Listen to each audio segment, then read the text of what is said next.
America's First Firefighters by Lena Crawford.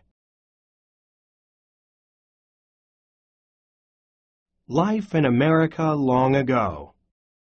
In the 1700s, America was very different. There were no paved streets or tall buildings. Most people were farmers, and they rode horses to get from place to place. People did not have many of the inventions we have today. For example, there were no gas stoves. There weren't any electric lamps either. People used fire instead. They cooked meals in fireplaces and burned candles so they could see at night. But if fires got out of control, they caused big problems. Most homes were made of wood, so they burned very easily.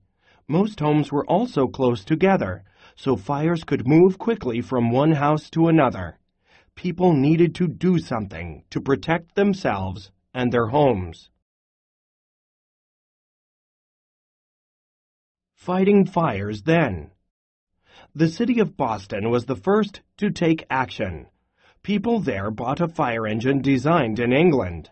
They pushed or pulled the engine to a fire. They used buckets to fill a tub with water.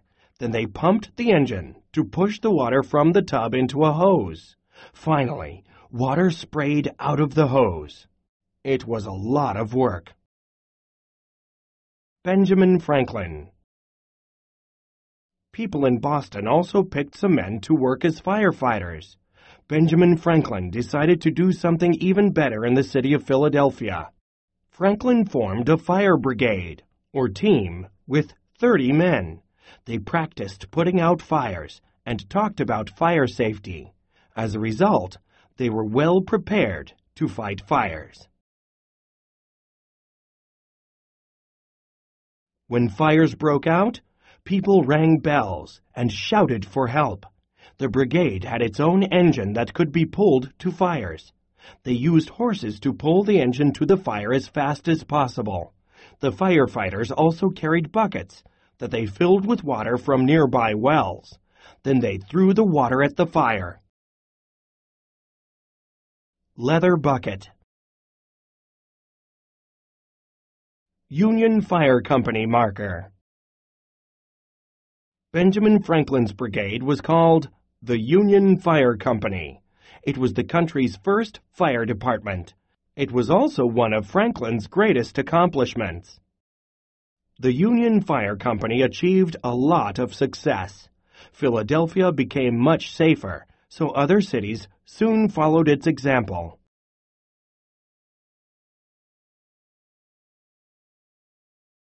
Fighting fires now.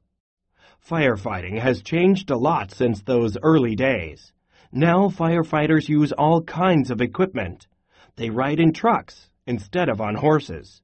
They get water from hydrants instead of wells. Fire trucks have powerful hoses that can spray large amounts of water. They also have long ladders that reach 100 feet off the ground. Firefighters climb them to reach flames high up in tall buildings. Today, most firefighters work from fire stations. They keep equipment and trucks inside each station. They also eat and sleep there when they work for a long time. When a fire breaks out, people call 911 to get help. An alarm goes off at the closest fire station. Firefighters rush to put on uniforms. Then they slide down poles to their truck. They hop aboard and race to the fire. Firefighting has changed in other ways. Long ago, only men fought fires. Today, women put out fires too. Some firefighters also help people who are hurt or sick. Firefighters have always been remarkable heroes.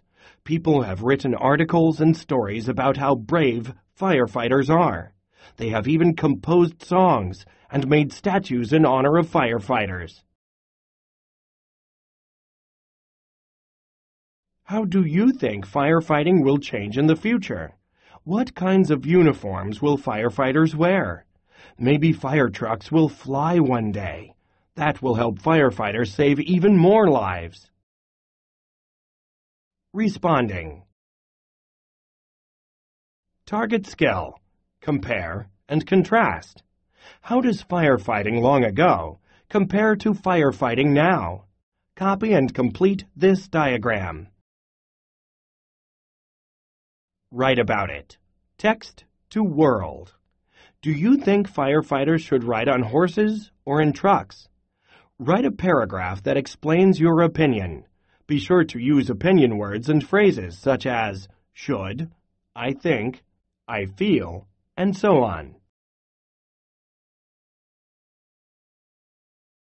Target vocabulary. Accomplishments. Achieve. Amounts. Composed. Designed. Inventions. Remarkable. Result. Target skill. Compare and contrast. Tell how two things are alike or not. Target strategy. Visualize. Picture what is happening as you read. Genre. Informational text gives facts about a topic.